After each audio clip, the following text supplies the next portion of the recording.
Lors d'un précédent reportage sur le sud-ouest de la Chine, je vous avais montré ces paysages dont la beauté surprenante ne cesse de faire rêver les amateurs de belles images. Cette fois, je voudrais vous emmener à la rencontre de ces peuples que l'on appelle des minorités, et sans qui pourtant ces régions n'auraient pas le même parfum d'exotisme.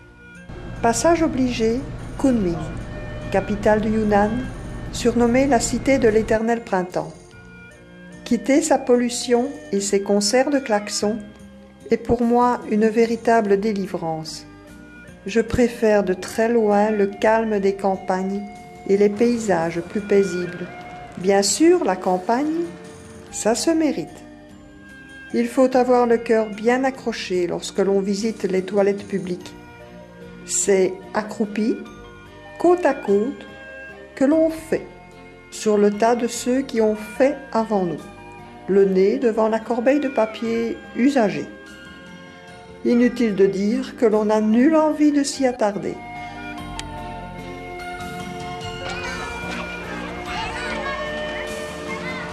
C'est dans les collines du Geishao que nous voyons notre premier village Aiyu, village Puyi de 800 habitants. La nation Puyi comptait encore près de 3 millions d'habitants en l'an 2000 et était officiellement confinée dans l'ouest et le sud du Geishao. Les villages occupent souvent le fond d'une vallée, à proximité d'un cours d'eau.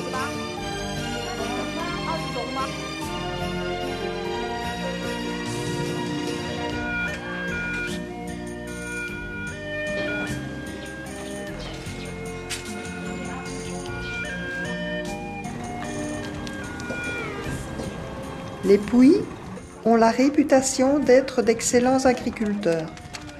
Ils cultivent le riz, le maïs, le blé, le millet, le riz gluant. Ils mangent différentes variétés de viande, dont le chien pour les plus gourmets.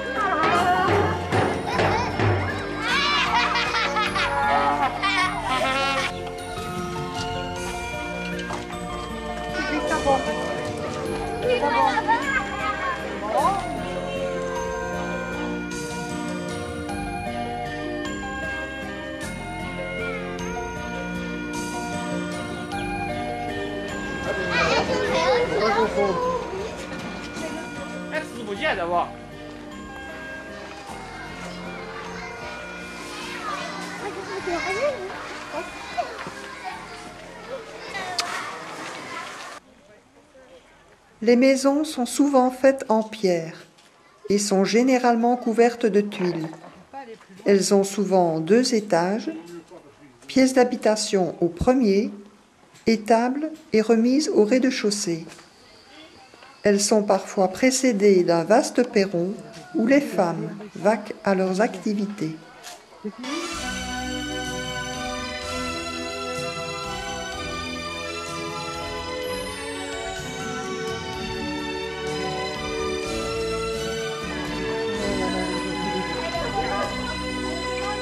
Leur tradition textile est fondée sur le tissage du coton et non sur la broderie.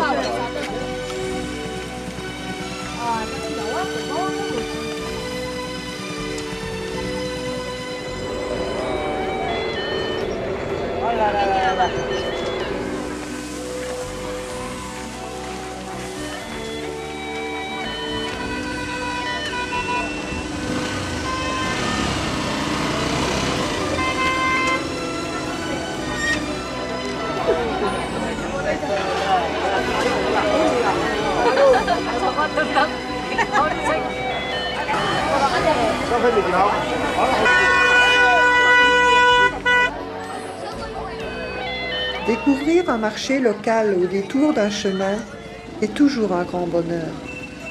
C'est l'occasion de prendre un bon bain de foule et de nouer des contacts avec des gens chaleureux et souriants, jamais farouches et plutôt fiers même de jouer leur propre rôle sous l'œil de la caméra.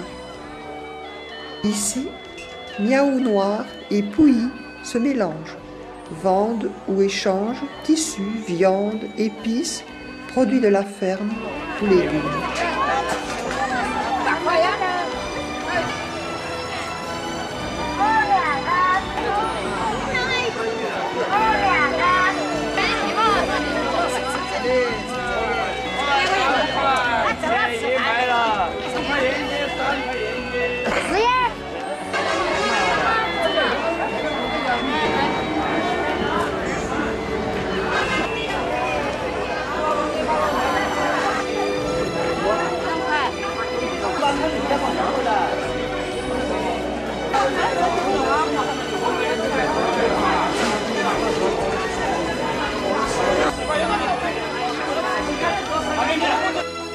Et si vous avez envie d'un petit snack, c'est le moment d'en profiter.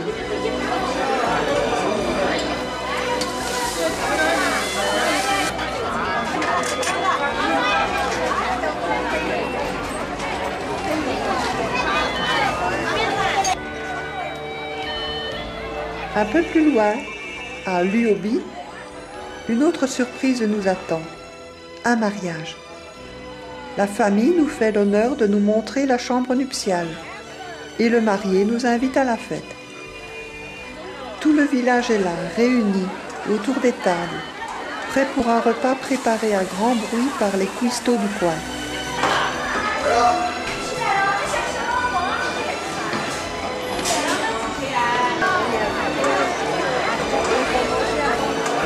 Les légumes, rissolés dans d'immenses wok, sont colorés et appétissants.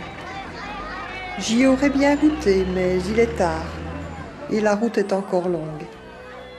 Alors qui sait, une autre fois peut-être ?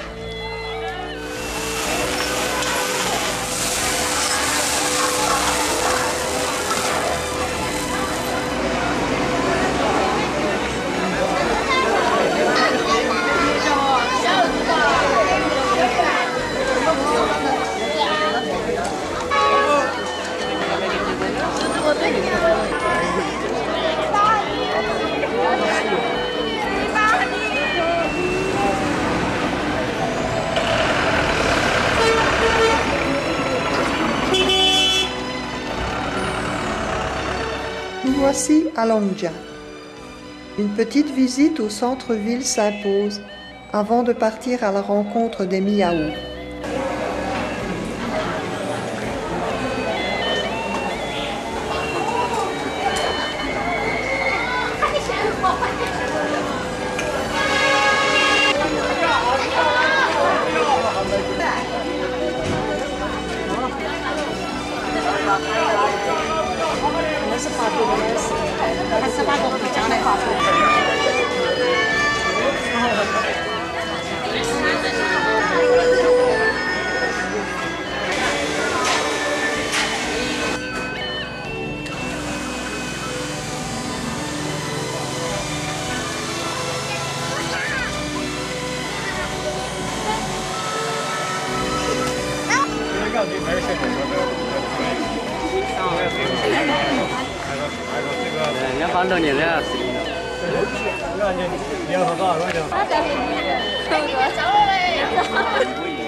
看怎么样？你看吧，你看好了就买吧。看好了我不知道，有点好。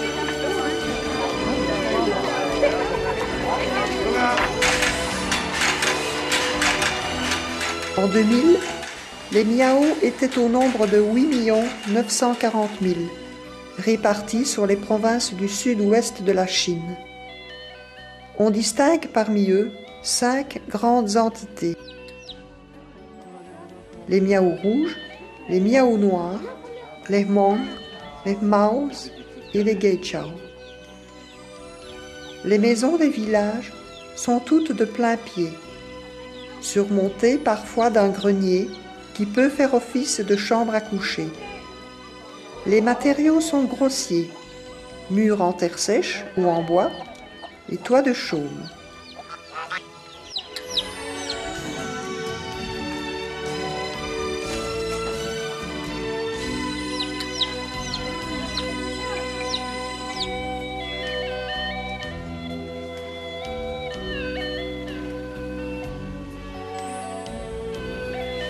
Les miaos qui nous accueillent aujourd'hui sont les miaos à cornes.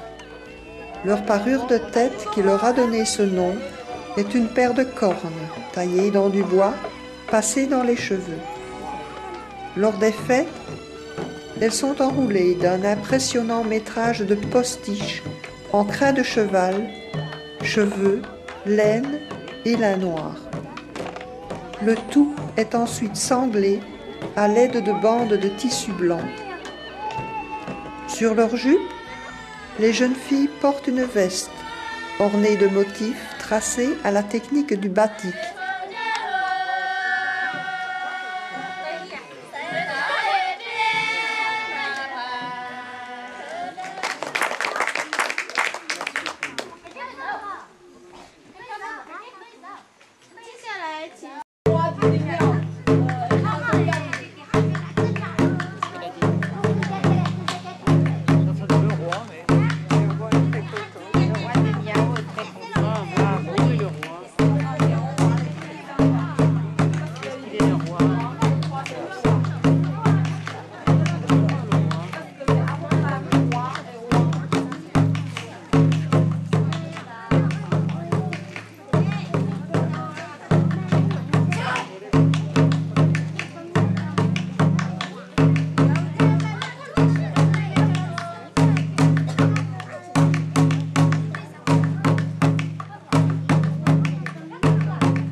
L'épreuve du jour, en ce qui me concerne, fut de goûter à cet alcool de riz que les serveuses nous ont forcés à boire.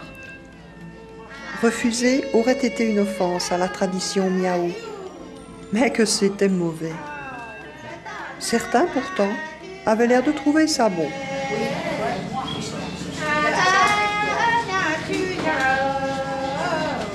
C'est ici, à Chikiao, que l'on fabrique du papier à base d'écorce de mûrier, préalablement plongée dans la chaux, mise à sécher dans des fours, puis malaxée avant d'être diluée dans l'eau d'immenses cuves de pierre.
Xiaotu.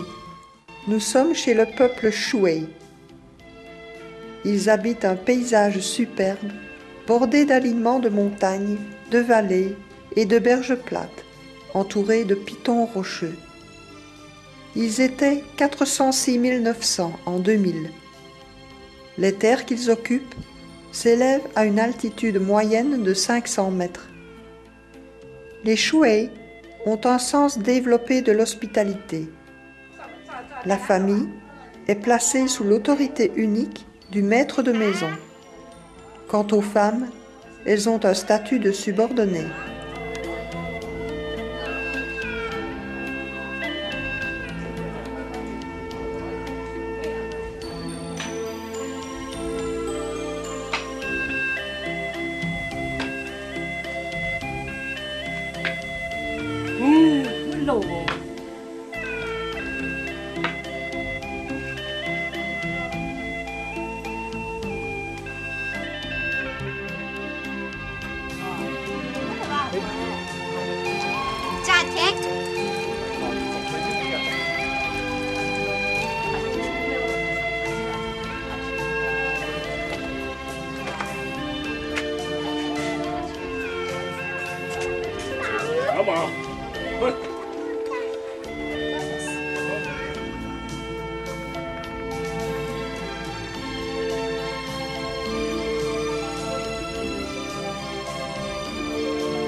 Chong'an est un village peuplé de Miao et de Gaichao.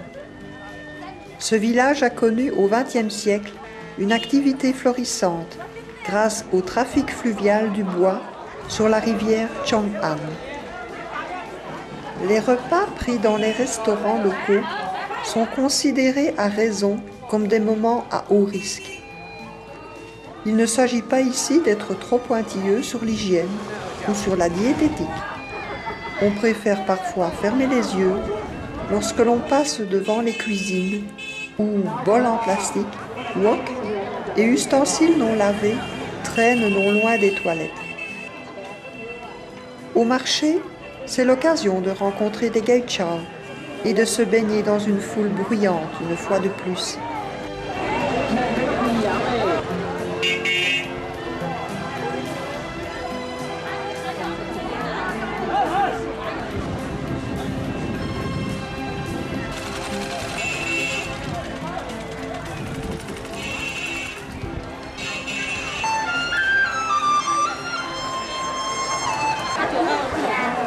Les femmes mariées portent sur la tête un simple carré de batik, noué autour du chignon, serré sur la tête et maintenu en place avec une épingle.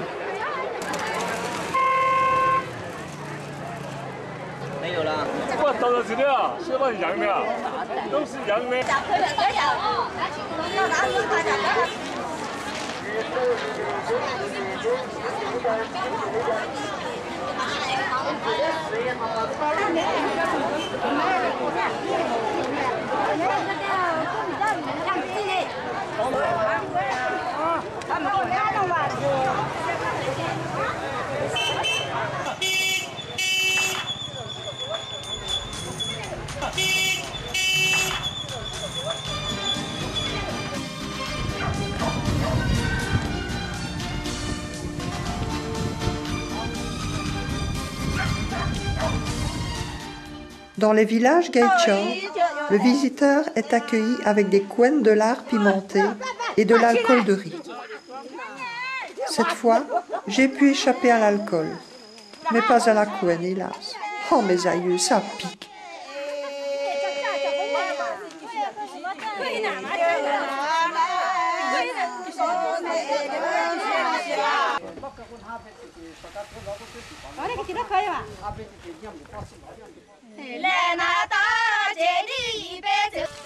Ici aussi, c'est la fête rien que pour nous.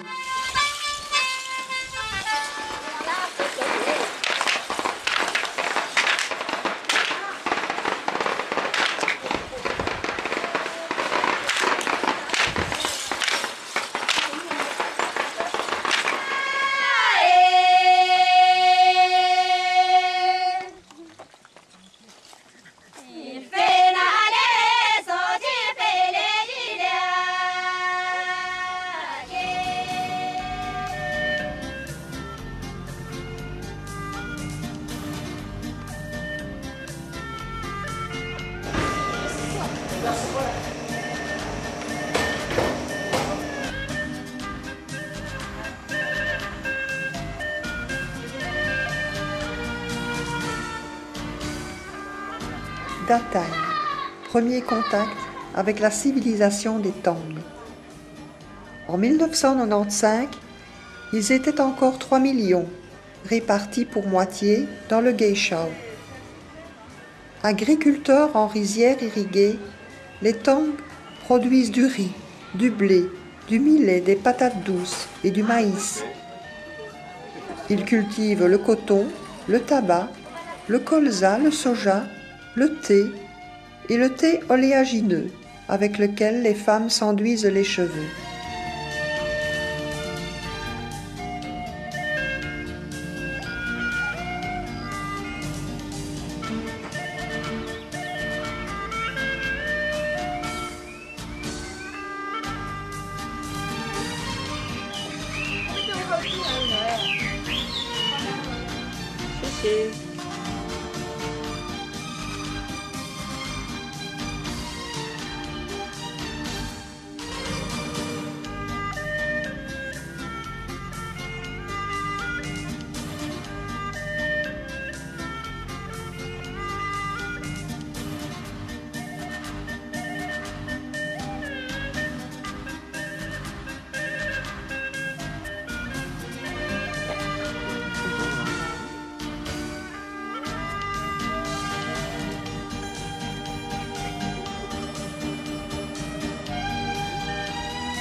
Les villages Tang, comme celui de Yintan, sont en général blottis le long d'une rivière.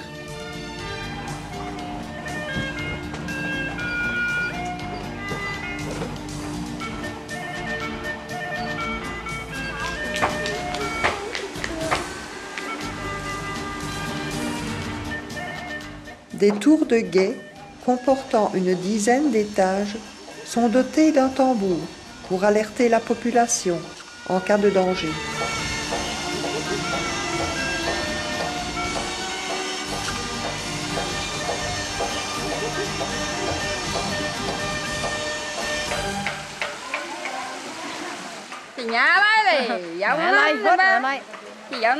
Habiles charpentiers, les Tang construisent des maisons en bois de cèdre, spacieuses, avec 4 ou 5 étages parfois, le rez-de-chaussée étant réservé aux animaux domestiques.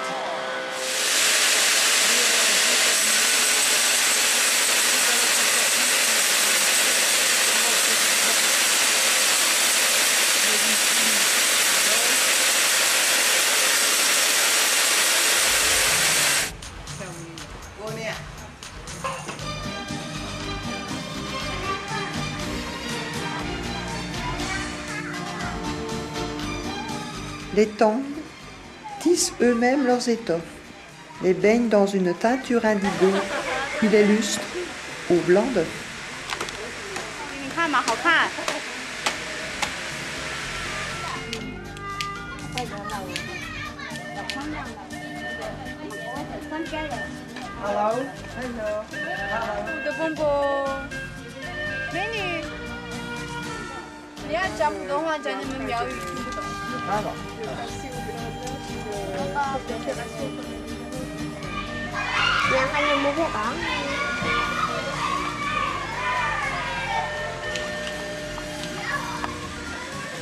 Em muốn về con.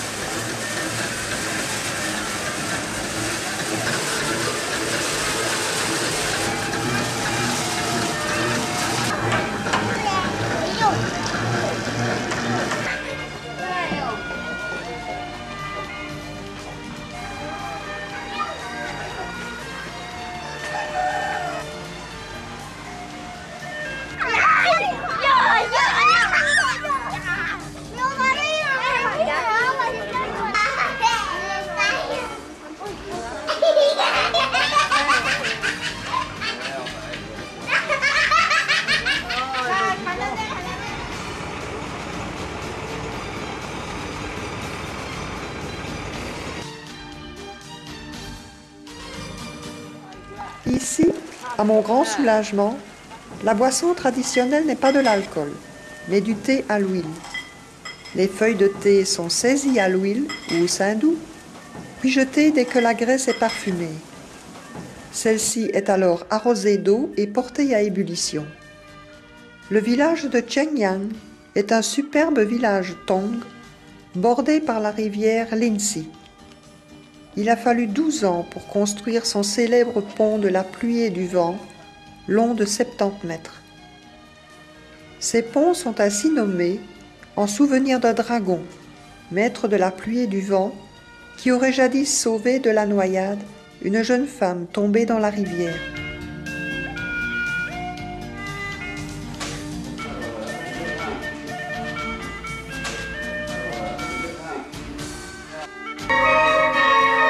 Cette fois encore, nous sommes invités au spectacle.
Pour arriver à Ping'an, nous traversons la superbe région de Longji, où le spectacle des montagnes, façonnées en damier de rivières en terrasse, est d'une beauté stupéfiante.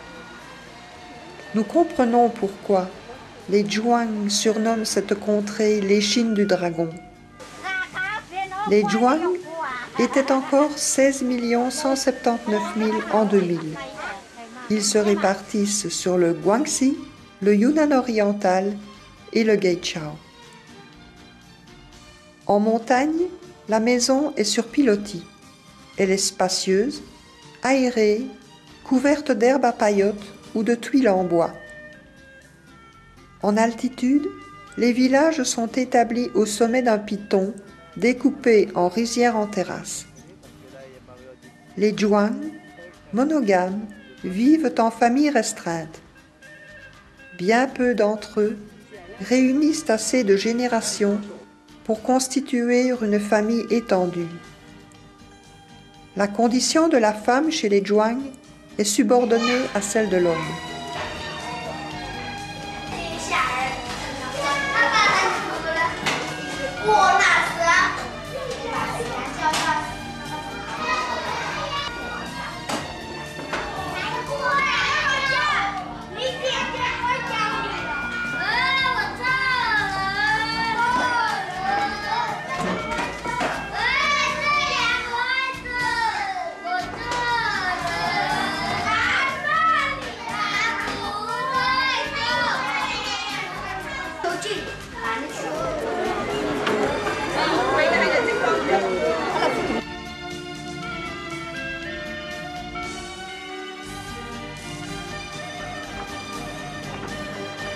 Yangshuo, nous voici arrivés au terme de notre voyage.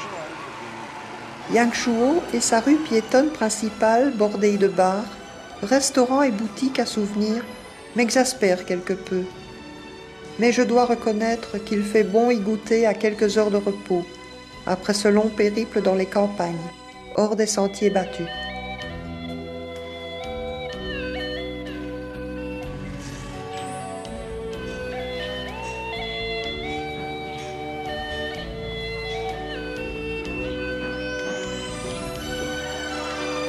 Le marché couvert face à la gare routière nous offre une dernière fois l'occasion de nous baigner dans la foule et de croiser des regards curieux, amusés, hospitaliers.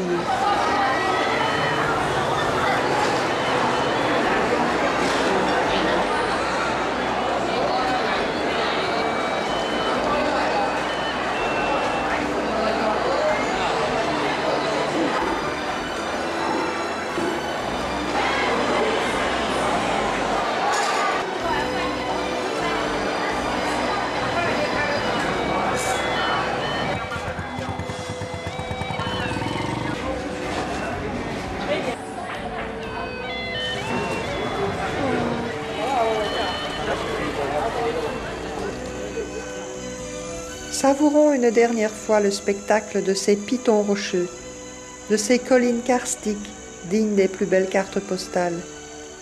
Ce soir, nous reprenons l'avion pour rejoindre l'Europe. Non sans nostalgie, je l'avoue. La perspective de me replonger dans notre civilisation occidentale ne m'enthousiasme guère.